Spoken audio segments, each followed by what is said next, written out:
2016 жылдың алғашқы үш айында облыс аумағында 165 өрт оқиғасы тіркеліп үлгерген.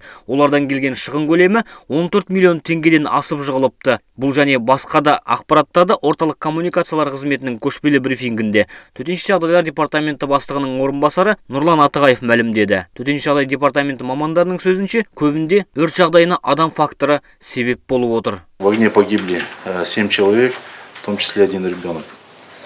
6 погорел.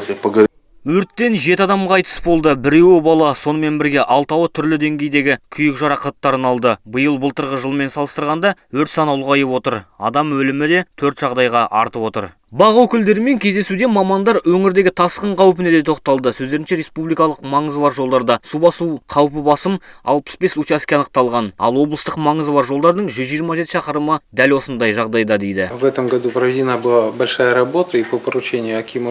Облыс әкімінің тапсырмасымен әр аудан дайындық туралы паспорттарын дайындайды. Тасқын қаупі келуі мүмкін деген 50 елді мекен анықталып отыр. Бұл көпжылдық зерттеулердің нәтижесі бойынша. Олардың ішінен 630 тұрғын үйде су басу қаупі бар. Оларда 2000-нан артық адам тұрады. Төтенше жағдайдың алдын алу мақсатында құрылыс және инертті материалдардың қоры дайындалған. 74 тонна жанар жағармайды әзірленіпті.